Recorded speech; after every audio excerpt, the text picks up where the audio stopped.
Hi, and welcome along to a game of two halves. I'm joined today by Mark Goldbridge, of course, and we are here to take a look back at the weekend's games. Big win for Manchester United yesterday, but we're going to get stuck into that.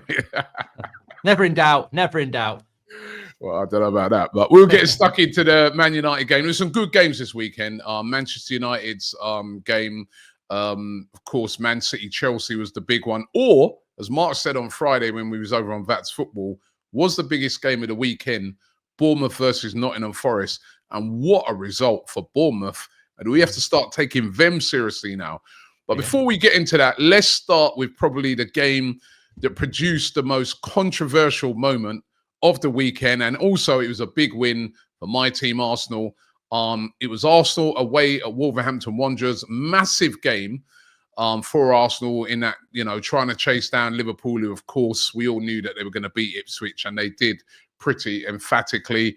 But in the game for Arsenal, I was at the game, a real controversial moment, which I was in complete disbelief with at the time, which was the sending off of 18-year-old Miles Lewis-Skelly, paired to do what every other player right across the country, and we saw even in some of yesterday's games, done, which is take one for the team. Players getting away, a little trip, not right up the top of the pitch, by the way, just outside the D, right?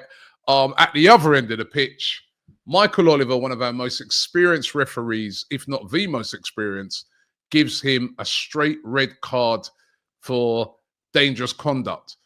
I mean, he couldn't go last man because even that he couldn't get away with. It produced a furious reaction from the fans, from the players on the pitch, from Mikel Arteta, and Arsenal were down to 10 men. Later on, Wolves went down to 10 men, quite rightly so. That one, by the way, which was that was a dangerous tackle, only got a second yellow card, right? Showing the inconsistencies of the game.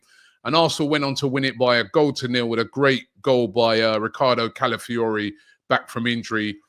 Second big goal for him this season. He scored a big one, I remember, away at Man City. Arsenal coming out 1-0.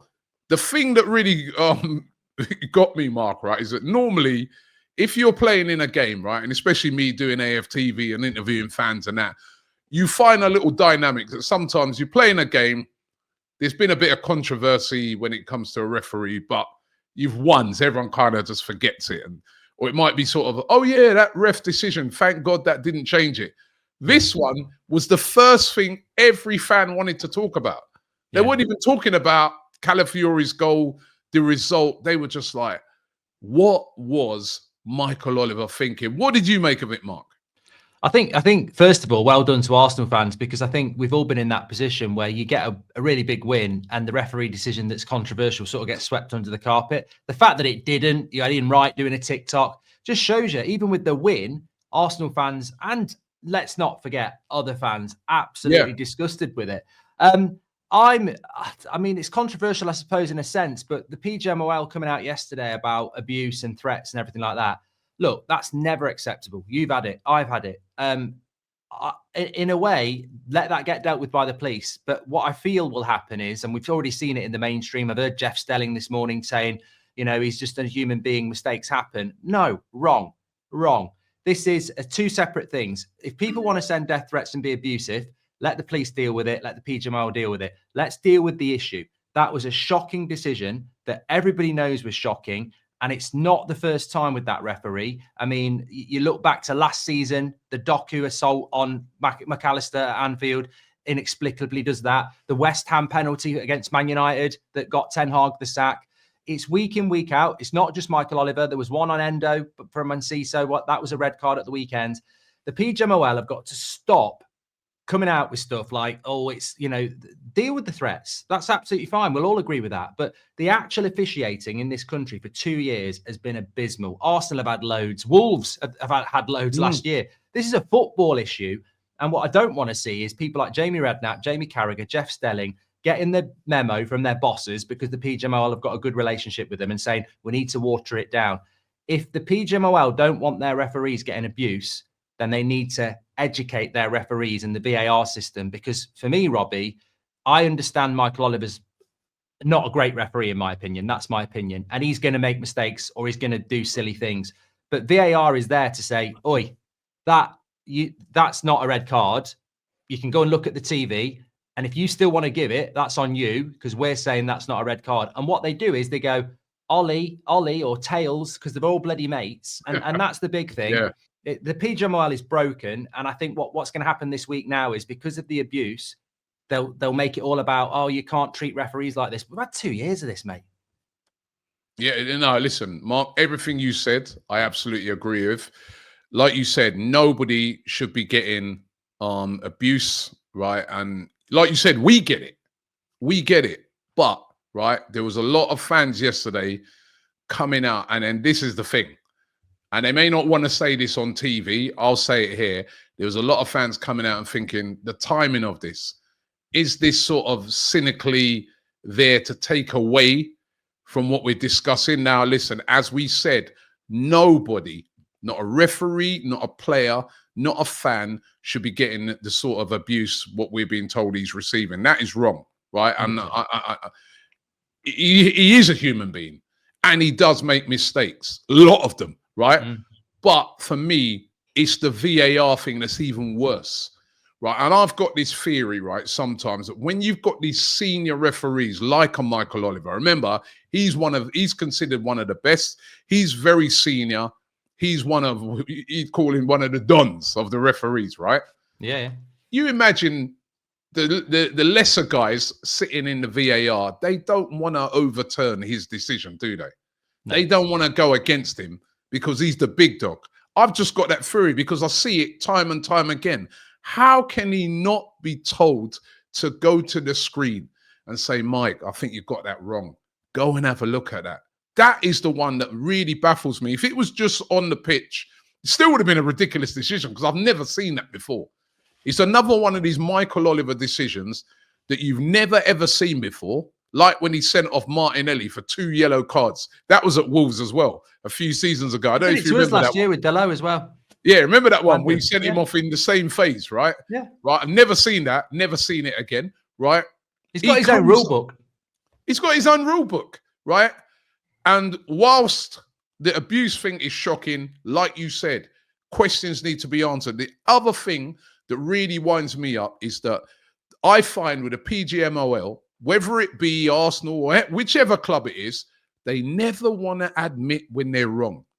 Just say, sorry, we got it wrong. We're humans. We can make mistakes. Sorry, we got it wrong. We're going to take a look at what happened on Saturday. Got it wrong. Shouldn't have been, shouldn't have been a straight red. They'll always come out and try to defend it. They put out a statement trying to defend it. Yo, you can't see this position. His foot's... Come on. How many...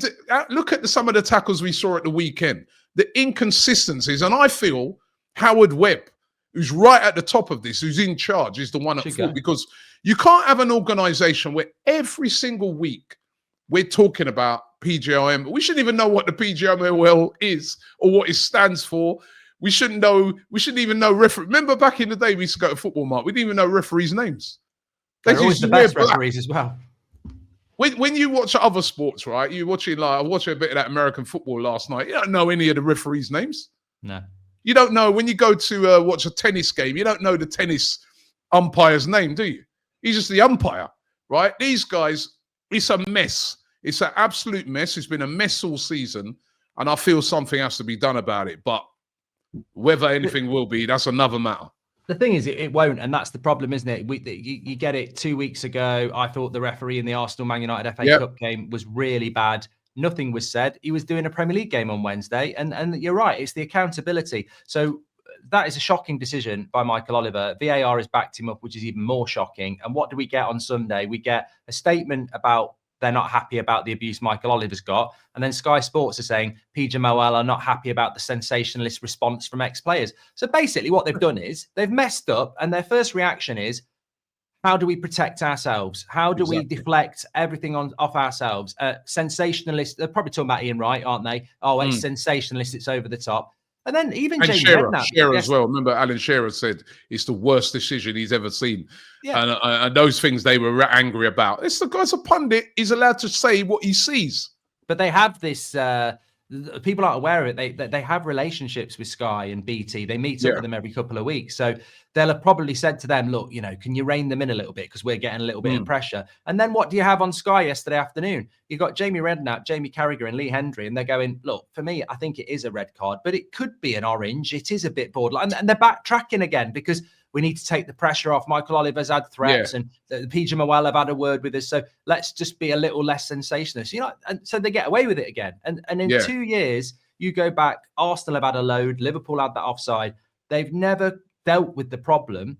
And I've always said this, for me, VAR and referees should be separate. They shouldn't be mates. They should be two specialist jobs so that when Oliver does that, the VAR people aren't mates with him and they go, look, our job is to analyse this. We've got the rule book. We don't think that's a red card. Go and look at it on the TV screen. If you want to uphold it, that's on you, but we've done our job. And then Michael Oliver thinks, shit, these aren't my mates looking after me anymore. I've got to go and look at this. And if I say it's a red, I already know VAR's cleared themselves and said it is a red. And then he'll shit himself and he'll go, yeah, probably wasn't a red. But if you go to work today, Robbie, and you make a bad decision and everyone in your workplace backs you, you'll keep making bad decisions. But if you surround yourself with people that go, hey, Robbie, I think what you said in that video on Sunday, you're bang out of order and you need to, probably say something about it on Monday. Your pride might kick in a little bit, but you'll think, maybe I have to, and this is the problem with the PJ Mile. They don't self-reflect and the game suffers because of it. Yeah, no, well, I agree with everything you said. And I couldn't believe when I heard some of those pundits saying what they were saying. But like you said, that is factually true, that they're very close. The PGMOL, there'll be phone calls made. There'll be you guys are making us look bad. There'll be somebody at Sky saying, oh, because they put out this thing about the abuse, we can't go piling in on it. I don't know anybody from the PGMOL, and I'm saying it as it is, just like you're saying it as it is. And if they don't start getting it together, they're going to ruin the game. Because to me, this season, I'm fed up. We just spent like over 10 minutes talking about that, and we're supposed to be here talking about games. It's important, but I'm fed up with talking about terrible refereeing decisions. And then what is the point in having VAR if it doesn't do its job? Then let's just go back to what we used to have. So, anyway, and you've won the bloody game as well. Arsenal won. We won. And that's how important it is, because actually, even though you won, it's still not good enough. We won, and I was still fuming yesterday. Even after Tottenham and all that losing, I'm still fuming. But anyway, let's get into some of the other games. Let's start with some of the games on Saturday, because there were some big games on Saturday. The biggest one, well, you could argue if it was the biggest one, but it was Manchester City versus Chelsea. And Manchester City coming out on top. Really important win for them. But Chelsea, really, after going 1-0 up and having a few chances, they really handed the game to City. And what was Sanchez in goal doing? I mean, what did you make of it? I think it's really, when I watched that, I watched a lot of the games this weekend, and I think watching the Man City-Chelsea game, there was that chance where Palmer squared it to Jackson at 1-0, and a lot of people said it was an overhit pass by Palmer. It was slightly, but if Nicholas Jackson backs himself on his left foot, it's a tap-in. And then at the other end, you've got Sanchez going for a walk. I don't know what he's doing. Is he doing his shopping? I mean, I don't know. Erling Haaland, the best striker in the world, looks up and has an empty goal to dink it in. And I think Chelsea, really, fair play to Man City. You win the game. Well done. They're not having a good season. It's a big win for them. But from Chelsea's point of view, all this money spent, and you're definitely in a better position than United and Spurs, but everybody's been saying this again for 2 years. It's like the PGMOL. Get a goalkeeper and get a goal scorer. You win that game, you're probably in a title race. And they've lost that game because of their goalkeeper and the lack of a striker. And they took Jackson off for Nkunku. I didn't even know he was on the pitch for half an hour. I didn't even know he was on the pitch. And Nkunku, Felix, who they bought as well. I mean, like, they just made some really weird decisions sometimes on some of those forward players. But listen, it was Man City came out on top. What did you make of Mamouche? It was Mamouche and Kusanov. The two had Kusanov had a debut to forget. Definitely made a mistake for the Chelsea goal. But that Mamouche looked decent, didn't he? Yeah, we were just saying there about whether Arsenal are going to do anything in the window, and I've heard a lot about Mamouche. That's the first time I've really probably watched him in a full game. Quick, strong, good touch, gets around, fit pitch, eager, offside a lot, which I think is a good thing because it shows he's making moves. He looks like a good signing. I mean, I think he'd be a better player for an Arsenal or a Liverpool. We know what Pep does to players that are quite flair players, but for Man City at this time, where they're having a bad season, it looks like, could be a bit of a kickstart for them to, make sure they do get top 4. Yeah, great signing, great signing. Liverpool beating Ipswich by 4-1, standard win. I think people will go back and see your show on Friday, but we all predicted that'd be pretty easy for Liverpool, and it was pretty easy for Liverpool. But they go marching on, still at the top of the table. The one that really caught my eye was Bournemouth beating Nottingham Forest 5-0. I mean, that is the result of the weekend, isn't it? Yeah, because Forest have been so good defensively, and we've seen that against Arsenal and Liverpool. Not Arsenal, you beat them, didn't you? But against Liverpool, they defended really well. I think they had one of the best defenses in the league. So again, it's just really impressive from Bournemouth. I mean, Forest is still in a good position. They're 4 points ahead, but and they'll need to regroup. I think they've got Brighton next. But for Bournemouth, it's 9 goals in 2 games. Probably 4 against Newcastle, 5 against Forest. Unbelievable. And these are top 6 teams they're beating. So Liverpool next week is big. Obviously, you've got Man City. So I'm looking forward to that one now. Bournemouth against Liverpool. Can they get a result that I think we all want, apart from Liverpool fans, to make it interesting at the top? And Bournemouth, by the way, have had a lot of injuries, right? Players like Evan Nilsson out, and their star player that they brought in, and they're really still producing. That was a great result, as was Everton beating Brighton. I mean, going away and beating Brighton. Again, we was chatting about this one on your show on Friday, but Everton, resilient. Now, another referee decision in this game to book Ndiaye for making a seagull celebration. Now, for me, I have no problem with players sometimes giving it back, right? Because, fans will be giving it to players. He's done a seagull celebration and gets booked for it. But anyway, listen, big win, and Moyes is doing the job so far. I do feel with Moyes, though, I mean, I feel sorry for Everton fans because West Ham got rid of Moyes because of his style of football. It's never going to change. He will keep you up. Deitch would have kept you up. I was saying this before. It feels like I think Deitch. Yeah, I think Deitch would have kept them up. But my point is, there's not a lot. It's like, when you've got a nice pair of trainers that you like that are getting a bit old, and you go to the shop and you buy exactly the same brand. It's like that's what Everton have done. He's given him a boost, but it's the same. It's just a fresher pair of trainers, and it will wear out, and they will get bored. But look, survival. They've got a new stadium, isn't it? That's what it's all about for Everton. And the last 2 results for them against Spurs and Brighton, you wouldn't have predicted 6 points under Deitch, to be fair. Whilst we're talking about all the relegation stuff, Man United got a good. No, I'm only joking. We're safe now. We're 13 points clear. We're safe. Spurs are in trouble, not us. Big win for Man United yesterday. Really, for morale, it wasn't a great game. I mean, 7 o'clock kickoff. I was there, had a little drink, had eaten my dinner. I was like, actually, I don't mind this time now. It's just gonna relax. Did you fall asleep? Nearly. It was terrible. I thought, in particular, Fulham. United are there for the taking. You got them at home.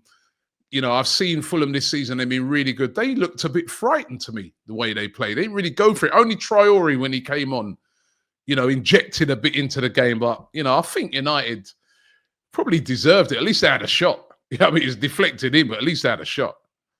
Yeah, I just thought it was a really bad game. I think I predicted we would get a draw out of it. But Fulham, I don't know. I expected more from Fulham, to be honest with you. I think after the first 20 minutes, it was obviously going to be quite a dull game, and we were the ones that got that little bit of luck and the goal. I understand what Marco Silva's saying, that they could have got more out of the game, but actually, you live by the sword, you die by the sword, don't you? It was their responsibility to be a little bit more attacking as the home side, and United played. We basically played with a back 5. We're not using that wide system, so we're gonna be hard to break down, and we got a bit of luck at the other end. So take it, but the performance wasn't great.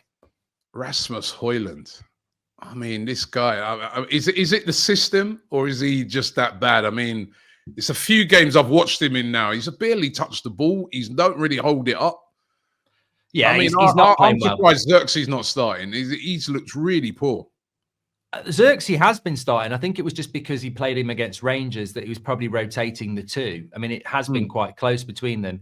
I mean, Rasmus has been bad for weeks now, and you're right. But the interesting thing for me is that Xerxes should be starting, and I think he is the main guy. But even when he came on for half an hour, no shots.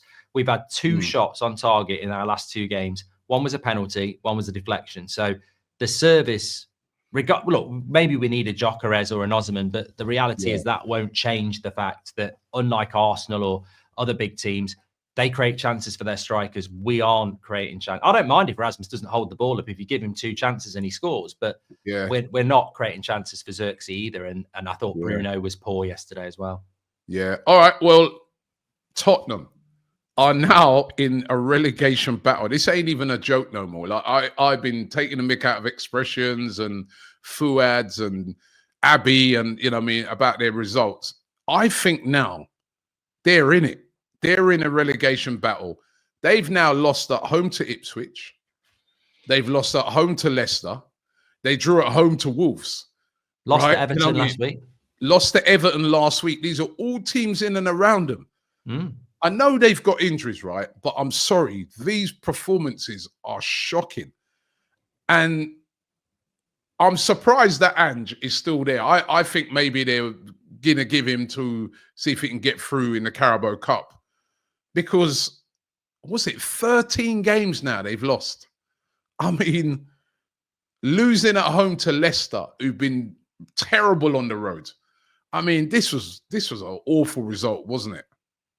Yeah, I mean, I didn't watch that one. I sort of had it flicking on while I was doing some stuff, and I had it on, like, seeing if they were going to get a late equaliser or something. And it got to a point with 10 minutes to go. I thought they'll lose this, and they did. And it's not the first time, like you said, Ipswich. And also, we're old enough to know that this is Spurs. It's not like maybe a younger generation is like, oh my God, I can't believe it. But this is Spurs. This is what they do. And they can sack Ange, they can bring another manager in, and they'll do it again. The whole identity of the club is just that. It's inconsistent, and there's so much promise there, but then they don't realise it. And I think I like Ange. I actually think his ambitions are actually bigger than Spurs. I think that's probably part of the problem. He's got more of a winning mentality than them, which is probably why he didn't fit, Mourinho didn't fit, Conte didn't fit.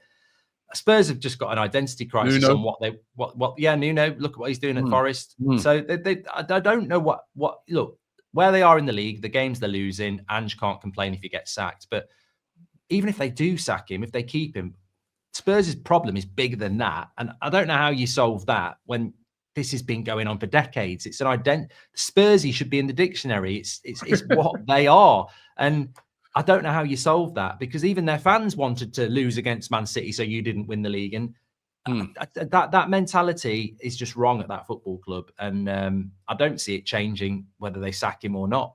Yeah, big win for Ruud van Nistelrooy. Was under heavy pressure before that game. Let me just quickly run through the table. So Liverpool still top at the moment, 6 points clear. They maintain that with their win on 53 points. Arsenal in second place on 47.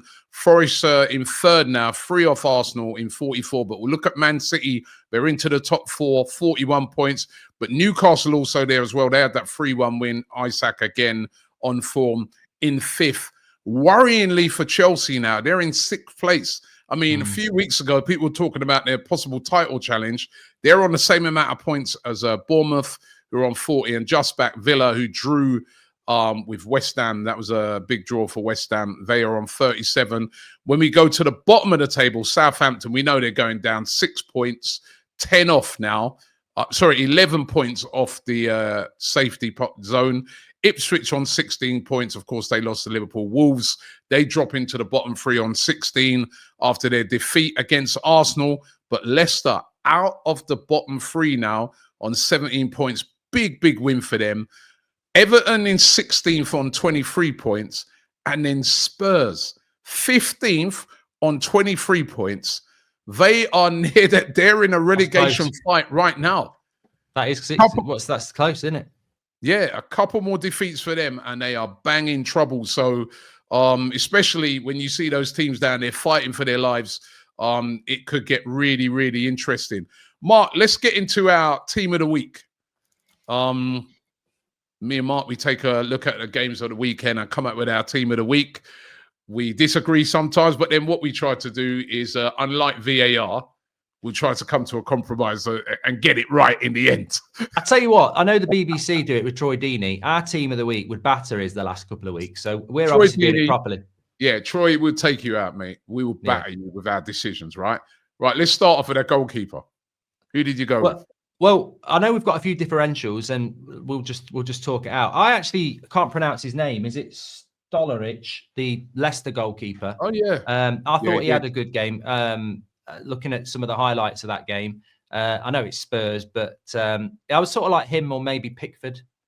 I went Pickford actually, because you know, clean sheet, isn't he? So clean sheet, going away, you know what I mean, to in a game that most people thought they'd lose. Brighton had a lot of shot. I went Pickford. Cool. Yeah. Okay. Let's do that.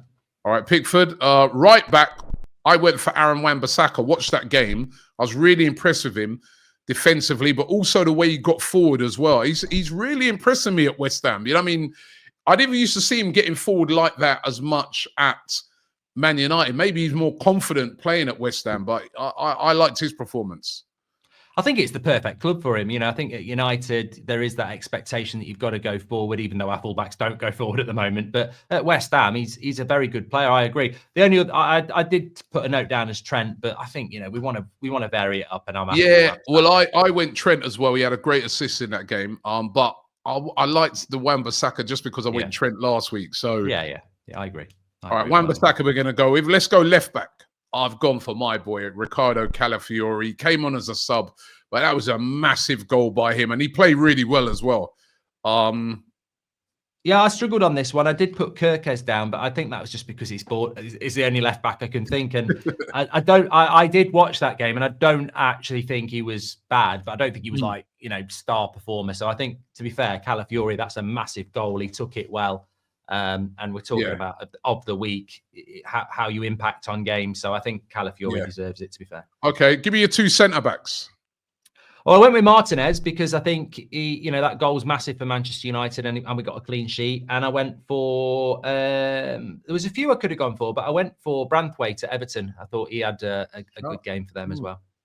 That's a shout. I went Virgil van Dijk and Martinez. I thought Martinez had a good game. Apart from he keeps doing these little two-footed jumping. I don't know. You got to be careful of that.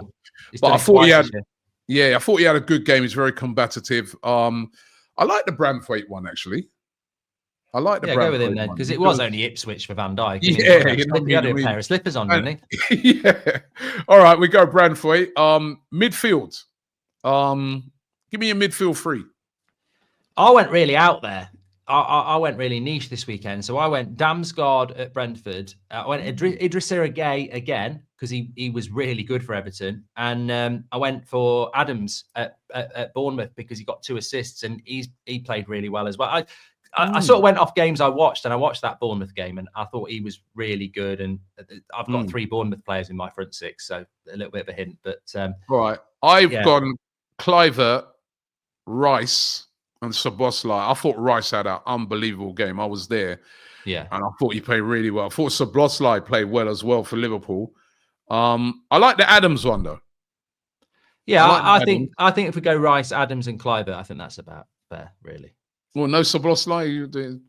I just think it's going to get Liverpool players in there. Come on, man. You know what I mean? I think it's Ipswich. You know, as you said, it's a standard win. They're the best team in the league at the moment, and you know, Bournemouth doing it against Forest. I don't think anyone expected 5-0 in that game, so I'm just giving them a bit of a glow up for that. But all right. I'll go with what you said there. But I have got a Liverpool player in it anyway. We'll put Rice in it. All right, up front, I'll give you my 3. Go. I've gone, and this was difficult because I was thinking Haaland, he had a good game, right? But I haven't actually put Haaland in. I've gone Isak, another 2 goals for him, played really well. That Ouattara, hat-trick by him, and that leap on the second goal was unbelievable. He played really well, he was, Ouattara. Again, a guy that's probably playing more because of injuries. And Jamie Vardy, especially, I love the celebration, pointing to the Premier League badge. It was the Vardy of old. And a big goal by him. Yeah, I liked his performance. I have got Ouattara. I've got, but I've got Gakpo and Isak in mine. Cody Gakpo got a couple of goals, but I agree with you on two of them. So really, it's Gakpo or Vardy, and Vardy, man, come on! I like that. Jamie Vardy back to his best, pointing to that Premier League badge, pointing to the Spurs fans, scoring a big goal. That goal got him back in the game. I think. Again, it's Ipswich. In the context of that, going away to Tottenham, relegation 6-pointer. Vardy gets it. Come on, I'm overruling on this one. You can have it. You can have it. Because it's against Spurs. I'm trying to find how to pronounce his name. That's why I was writing some stuff down there because you were at this game. I thought he had a really good game. I thought he was almost man of the match in the game. The Wolves centre-back, Agbogadou or something like that. I thought he played really well. Yeah, no, he was good. He's a new player, isn't he? I think. He just joined them. He's a big guy as well. Yeah, and he did look really good, to be fair. But just because they lost, so yeah. But yeah, Vardy's in. So that's our team of the week. Yeah, thank you very much, Mark. Always a pleasure. Don't forget, on Friday, I'm over on Vats Football. We look ahead to the games that coming up at the weekend. There are some massive games this weekend. Like Mark pointed out, some really big games that could really affect the top of the table. So I'm looking forward to Friday, Mark. Yeah, well, we do win, lose or draw as well. And I know you went with a Chelsea draw, Man City, and I know when I went with a win, and you were 1 point ahead last week. So I'm hoping the rest of the results have helped me out. I know one thing. I did say, right, I don't want to reveal it all, but I did say there's going to be a shock this weekend at Tottenham. You did. I don't remember whether you went as far as a Leicester win or a draw, though. I can't remember. Oh, well, we'll find out on Friday. So make sure you tune in on Friday. Vats Football. That's where we'll be. But Mark, thank you very much. Always a pleasure. No worries. Enjoyed it. Thanks to you guys. And we'll see you on Friday over on Vats Football for the second half.